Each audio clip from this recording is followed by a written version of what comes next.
সহকারী শিক্ষক পদকে নবম গ্রেডের বিসিএস ক্যাডারভুক্তকরণ ও নিয়মিত পদোন্নতি সহ ৪ দফা দাবিতে ক্লাস পরীক্ষা বর্জন করে কর্মবিরতি পালন করছেন পাবনার সরকারি মাধ্যমিক বিদ্যালয়ের শিক্ষকরা।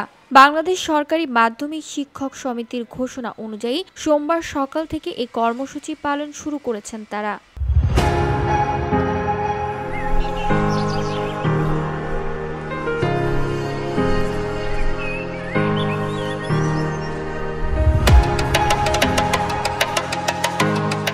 শিক্ষক ও কর্মকর্তা কর্মচারী সহ সংশ্লিষ্টরা যথাসময়ে বিদ্যালয়ে আসলেও বসে অবসর সময় কাটাচ্ছেন তারা। কেউ গল্প, আবার কেউ বা আড্ডায় মেতে থাকলেও শ্রেণীকক্ষে যাচ্ছেন না শিক্ষকরা। ক্লাসরুম তালাবদ্ধ করে রাখা হয়েছে, ফলে নির্ধারিত পরীক্ষা বন্ধ রয়েছে। এতে অনেক শিক্ষার্থী পরীক্ষায় অংশ নিতে বিদ্যালয়ে আসলেও ফিরে যেতে হচ্ছে।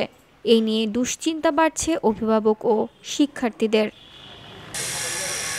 শিক্ষকরা জানান, দীর্ঘদিন ধরে তাদের সাথে বৈষম্যমূলক আচরণ করা হচ্ছে। নিয়মিত পদোন্নতি ও পদায়ন দেওয়া হয় না। আদালতের রায় পক্ষে থাকলেও বকেয়ার টাইম স্কেল ও সিলেকশন গ্রেডের মঞ্জুরি আদেশ দেওয়া হয় না। বিভিন্ন সময় শিক্ষার্থীরা এসব দাবি উত্থাপন করলেও কোনোভাবেই তাদের যৌক্তিক দাবি মূল্যায়ন করা হয়নি।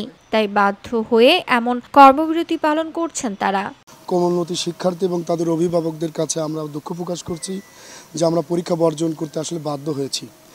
বাংলাদেশ সরকারি মাধ্যমিক শিক্ষক সমিতি বাসমাশিসের কেন্দ্রীয় সূচি অনুযায়ী, সিদ্ধান্ত অনুযায়ী যে 4টি দাবির আলোকে আমরা পরীক্ষা বর্জন কর্মবিরতি আমরা পালন করছি।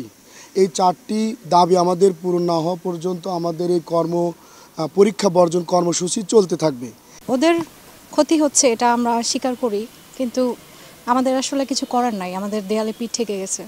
আমরা অনেক দিন ধরে অনেকভাবে চেষ্টা করেছি যে এটা সহজভাবে, মানে মিউচুয়ালভাবে কোনোভাবে এটা হয় কিনা, মানে সফল হয় কিনা। আমাদের দাবি দাওয়াগুলো যেটা ছিল সেটা শতভাগ যৌক্তিক, আমাদের কোনোটাই অযৌক্তিক কোনো দাবি না। মানে যৌক্তিক দাবি আমরা অনেক দিন ধরেই চেষ্টা করছি, এটা আদায়ের জন্য হচ্ছিল না বিধায় আমাদের আর কিছু করার ছিল না।